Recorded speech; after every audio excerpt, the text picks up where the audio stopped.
ये हमारा जो है प्रमेय 6.1 है। हर बार बिहार बोर्ड के किसी भी सेशन में, किसी भी एग्जाम में एक प्रमेय जरूर पूछा जाता है और 6.1 से लेकर 6.6 प्रमेयों के बीच एक प्रमेय आपको देखने को एग्जाम में जरूर मिलेगा। इसलिए आप प्रमेय को बिल्कुल बढ़िया से करके जाए। चलिए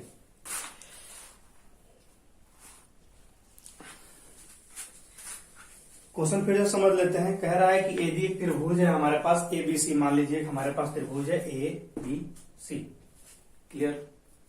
अब कहता है कि इनके एक भुजा के समानांतर एक अन्य भुजा खींची गई है, क्लियर है, खींची गई है, हमने खींच दिया।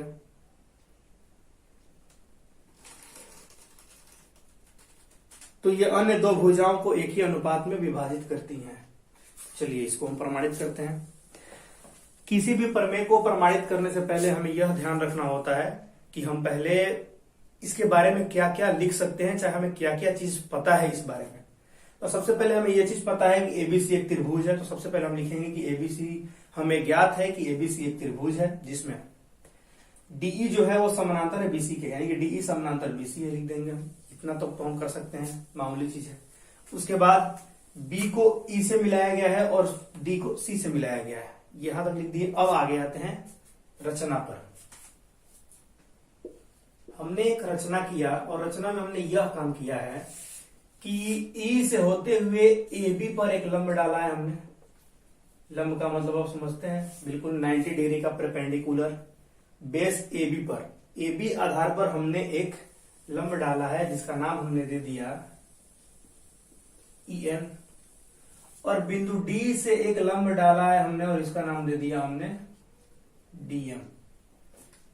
एसी पर, एसी आधार पर हमने लंब डाला है डीएम, इसको एन लिख देते हैं, अच्छा रहेगा डीएन, और इसको लिख देते हैं ईएम।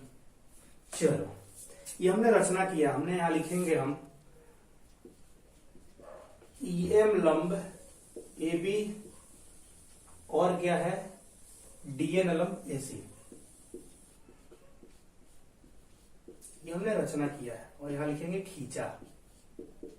हमने अभी अभी रचना से यह प्रमाणित किया है कि इस बिंदु से ऊपर एक हमने ईएम लंब खींचा है जो एबी पर गिर रहा है और डीएन जो लंब है वो एसी पर गिर रहा है। यह हमने रचना से किया है। अब देखिए, जब हमने रचना किया है तो हमें महसूस होता है कि यदि हम त्रिभुज बात करें एडीई, यदि हम ट्रायंगल एडीई की बात करें, ए डी ई, इस वाले की यदि हम बात करें, आपको दिख रहा होगा, तो क्या आप बता सकते हैं इस त्रिभुज का क्षेत्रफल क्या होगा? ऐसा बना देते हैं ए डी ई, इस पर एक लंब डाला गया है। लंब वही है जो समकोणीय दूरी बताता है किसी भी त्रिभुज की। चलिए तो हम यहां लिख सकते हैं कि समकोण त्रिभुज ए डी ई का क्षेत्रफल, या अगर अंग्रेजी में बोले तो हम लिख सकते हैं एरिया ऑफ ट्रायंगल एडीई। क्या हो सकता है?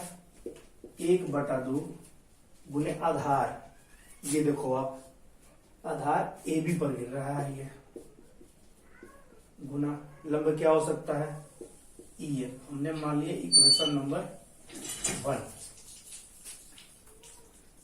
आ गया। आधार एडी को भी लिया जा सकता है, आधार पूरा एबी को भी लिया जा सकता है, कोई दिक्कत नहीं है। ये हम बात किसकी कर रहे हैं? ट्रायंगल एडीई की। एडीई पर जब हम यहीं तक का बात कर रहे हैं तो एबी नहीं ले सकते, एडी। हम लिए हैं area of ADE. Area of ADE में आधार हमारा एडी है, आधार उसी को तो कहते हैं जिस पर लंब गिरा है।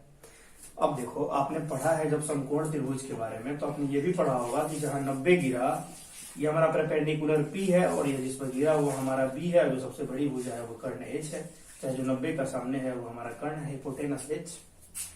क्लियर है बात? वाह आगे। ठीक इसी प्रकार यदि हम बात करें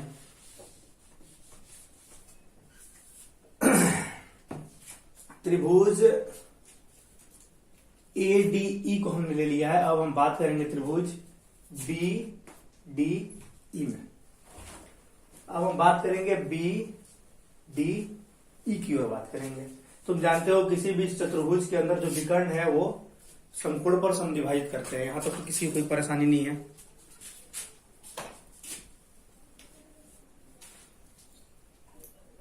चलो तो लेते हैं हम त्रिभुज BDE। यहां लिखते हैं ट्रायंगल BDE का क्षेत्रफल बराबर 1/2 आधार हमारा है BD, और BD पर ही देखो अगर ऊपर जाओ तो लंब गिर रहा है EM।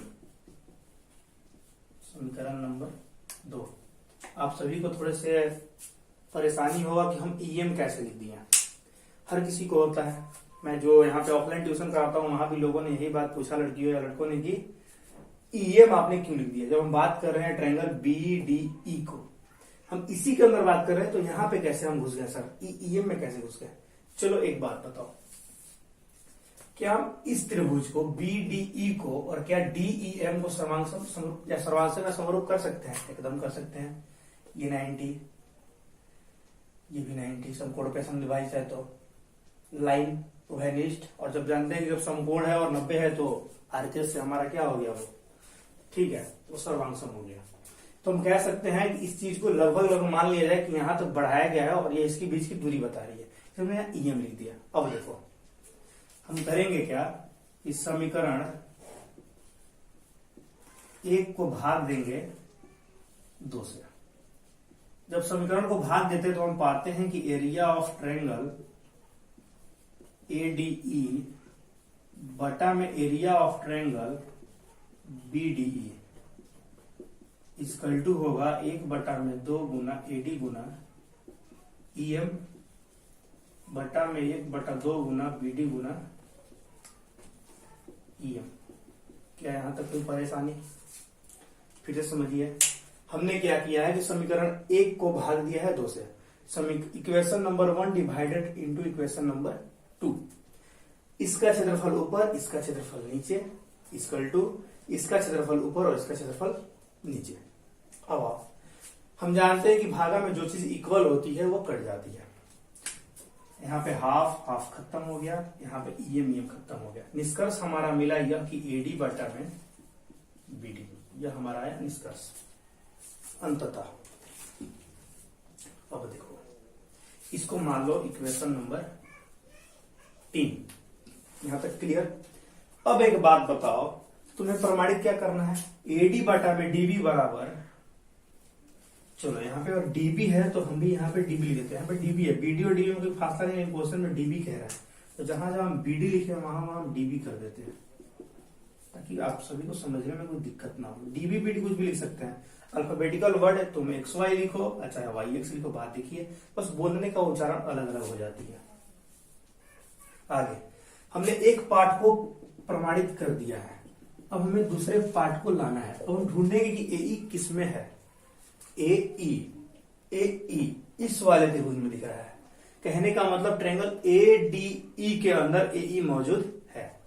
चलो तो यहां लिखेंगे त्रिभुज ADE का क्षेत्रफल, फिर से ADE का क्षेत्रफल, पुनः ADE का क्षेत्रफल लिखने पर हम पाते हैं क्या होता है, 1/2 गुना। एक बात बताओ, इसी त्रिभुज के अंदर एक दूसरा लंब गिर रहा है DN, किस पर गिर रहा है, AC पर गिर रहा है, तो क्या हम इसका आधार AC ले सकते हैं और लंब DN ले सकते हैं। चलो बताओ एक बात, DN लंब किस पर गिर रहा है, AC पर। इसी त्रिभुज के अंदर ये काम हो रही है, लेकिन DN ना लेकर हम EE लेंगे ना, क्योंकि हमें ट्रायंगल यहीं तक तो बात करनी है ना भाई। तो हम आधार को EE लिखेंगे और लंब को लिखेंगे DN। इसको मानते हैं इक्वेशन नंबर 4। समझ में आया बात? ADE की बात हो रही है, ADE यहीं तक की बात हो रही है ना, तो आधार हमारा AC नहीं है, आधार हमारा AE है, क्योंकि त्रिभुज तो यहीं तक का बात कर रहा है। अब से आते हैं थोड़ा आगे, त्रिभुज फिर से सी डी ई के अंदर ढूंढते हैं, कुछ मिल जाए। C D E, C D E क्या मिल सकता है? ये लंब मिल सकता है, ये आधार मिल सकता है। हाँ, त्रिभुज सी डी ई का क्षेत्रफल क्या होगा? 1/2 गुने आधार। हमें क्या मिलेगा बताओ जरा? यही तो इसका आधार मिलेगा, लगभग बढ़ाएंगे तो आधार हमारा क्या मिलेगा? इसका आधार क्या है त्रिभुज का? EC। ये देखो C D E, C D E आधार क्या है? ये है। इस भुजा को यदि हम बढ़ाएं ऊपर तक तो देखिए लंब कहाँ गिरा? जिस पर लंब गिरता है वही तो आधार है, लेकिन ऊपर तक जा नहीं मेरे को तो इसी त्रिभुज का काम है कि सीधा हमें इसी करना है। क्लियर है बात? तो हम CA ना लिखकर हमने लिखा है CE। लंब जहां गिरा है वही तो आधार है, चाहे वो बाहर गिरे या चाहे अंदर गिरे, गिर तो कहाँ रहा है? आधार पे ही। लंब कौन सा है? DN है। मान लेते हैं समीकरण नंबर 5। अब देखिए, आपको अनुमानतः ऐसा माना जाएगा कि समीकरण 4 और 5 को भाग दे दिया जाए, है ना? थोड़ा सा मैं साफ कर दूं इसको।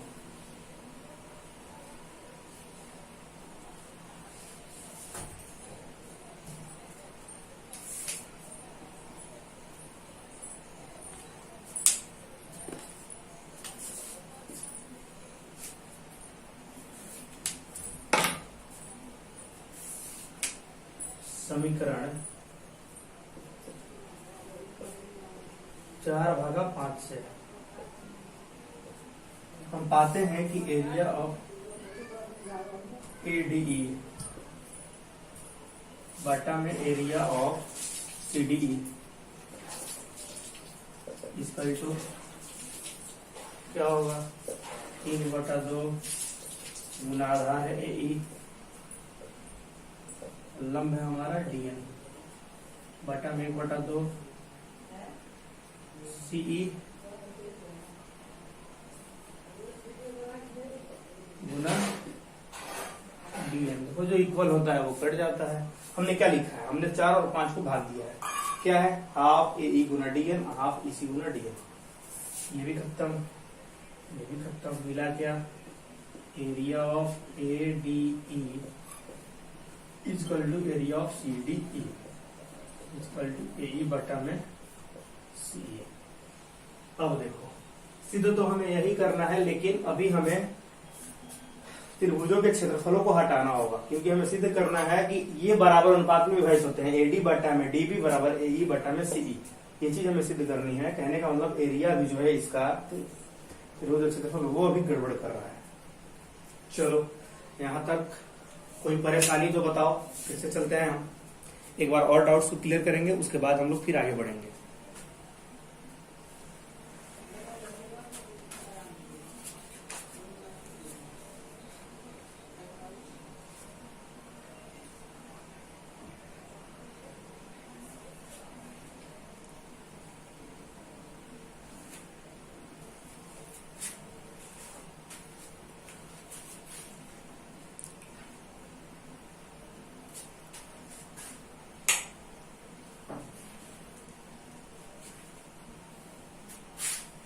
आ जाओ फिर से चलते हैं। हमने किया क्या है कि एक हमारे पास त्रिभुज था ABC, जिसमें कह रहा था कि समानांतर एक अन्य भुजा है DE जो समानांतर है BC के। हमने सबसे पहले क्या किया? एक विकर्ण खींचा जो O पे कट रही है, इसकी तो कोई आवश्यकता है ही नहीं। हमने रचना में क्या किया है कि E से E बिंदु से होकर M एक लंब खींचा है और D बिंदु से होकर N एक लंब खींचा है। ठीक है, हमने किया क्या? ये रचना किया है हमने।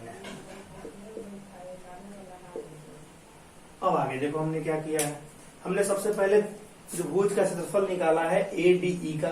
जब हमने ADE का क्षेत्रफल निकाला तो हम ADE के क्षेत्रफल लिख सकते हैं 1/2 गुने आधार AD और उस पर लंब गिर रहा है EM। समीकरण 1 ले लिया हमने। आगे हमने क्या किया है? BDE में गया हूं तो देखा हूं कि हमारे पास आधार है BD, उस पर लंब गिर रहा है, आगे बढ़ रहा हूं तो EM।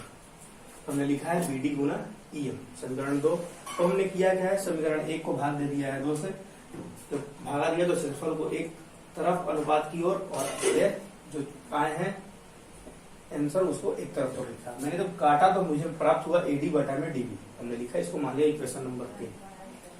आगे फिर से हमने ADE में काम किया है। ADE में अब क्या हुआ है कि जब हमने EM को हटाया, एक समय के लिए हमने EM को हटाया तो देखा कि एक और लंब है DN, एक और लंब हमारे पास है DN। हमने अब DN के साथ काम किया है। तो हमने DN के साथ जब काम किया तो हमने देखा कि DN जो है और वो लंब गिर रहा है AE पर, तो AE हमारा आधार हो गया। ठीक, उसके बाद CDE की ओर चले हमने, CDE इसको बढ़ाया तो देखा कि इसी पर गिर रहा है लंब, यानी कि यही हमारा आधार होगा। लेकिन त्रिभुज इसी के अंदर बात करना था, तो CE हमारा आधार हुआ और DN हमारा उसका लंब होगा। कटा दिया, अब इस दोनों को भाग दे दिया हमने, इन दोनों को भाग दिया तो हमारे पास आया AE बटा CE। अब देखो हम यदि ऊपर के कुछ भागों को मिटा दें ताकि आपको समझने में परेशानी ना हो, तो आपको देखने पर यह अनुमान लगेगा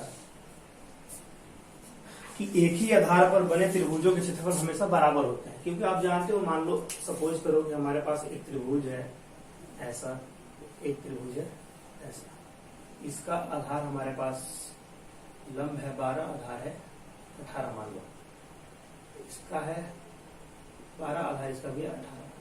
तुम जानते हो कि एक ही आधार पर बने त्रिभुजों के जो क्षेत्रफल होते हैं वो हमेशा बराबर होंगे, क्योंकि लंब हमेशा एक ही, आधार एक ही, तो क्षेत्रफल भी एक आएंगे।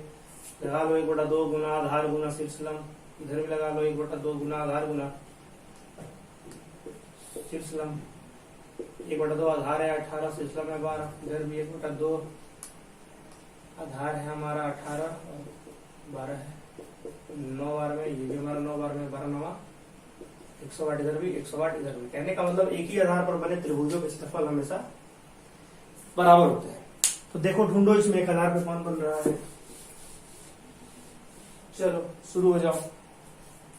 तो तुम पाओगे कि इधर का BDE